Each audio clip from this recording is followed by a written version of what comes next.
Ya estamos a martes 28 de enero del 2025, año del Señor. Hoy es memoria de Santo Tomás de Aquino, presbítero y doctor de la Iglesia. Fue filósofo y teólogo y maestro de ambas disciplinas. Tuvo una capacidad inmensa para reflexionar, para enseñar y para escribir, pero más que nada se entregó a la contemplación y a la oración y se sujetó a un reglamento inflexible para llegar a aquel que es la luz. En la primera lectura de esta misa del día de hoy de la carta a los Hebreos capítulo 10 del 1 al 10 nos dice: Aquí estoy, Dios mío, vengo para cumplir tu voluntad. Aquí se destaca que los sacrificios ofrecidos en repetidas ocasiones en el Antiguo Testamento, es decir, en la antigua ley, no podían quitar los pecados completamente, mientras que la voluntad de Dios era la perfección a través del sacrificio de Cristo.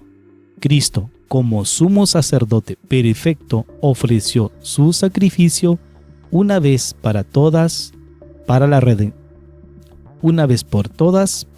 redención de la humanidad, cumpliendo así la voluntad divina de salvación. Esto no quiere decir que como Cristo ya nos redimió, pues ahora podemos hacer lo que se nos pegue la gana. Él ya nos salvó, como malinterpretan muchas veces nuestros hermanos esperados esta cita bíblica. No, no es así.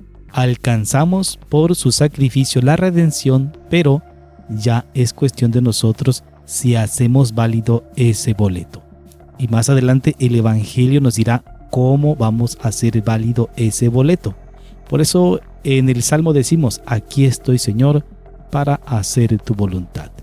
En el Evangelio según San Marcos capítulo 3, verso 31 al 35 nos dice: el que cumple la voluntad de Dios, ese es mi hermano, mi hermana y mi madre. En la lectura encontramos que Jesús recibe la noticia de que su madre y sus hermanos están afuera esperándolo.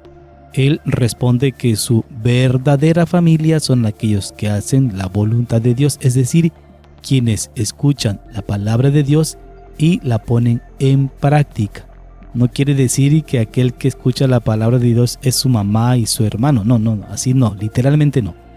Sino que es su verdadera familia, todos aquellos que escuchan la palabra de Dios y la ponen en práctica.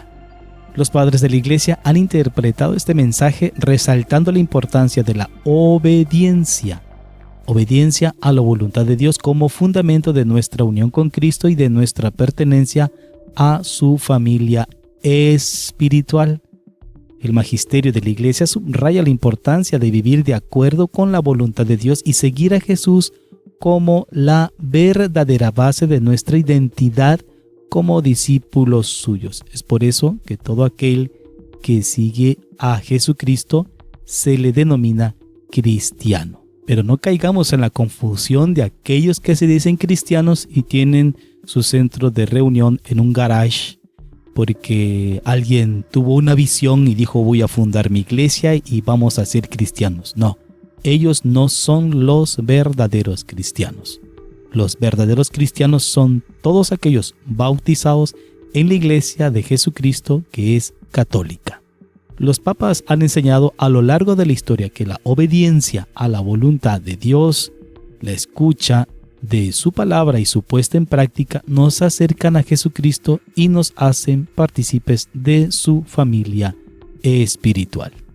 Ahora, si nos decimos ser los verdaderos cristianos, las preguntas aquí a responder son estas. Tenemos que analizarlo personalmente. ¿Qué tanto obedecemos a Dios?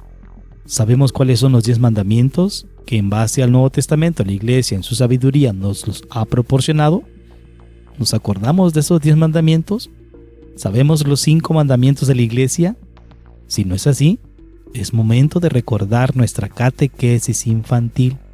Y mejor aún, si tienes la oportunidad de integrarte a una comunidad en tu parroquia, puedes hacerlo. Pregunta, ya que la verdadera familia de Jesús y los verdaderos cristianos son aquellos que hacen su voluntad, escuchan su palabra y la ponen en práctica. Ánimo, tú puedes hacerlo. Pues bien, te invitamos, si nos haces este gran favor, de darle me gusta, tocar la campanita, suscribirte a este canal y dejar tu comentario. Hasta la próxima.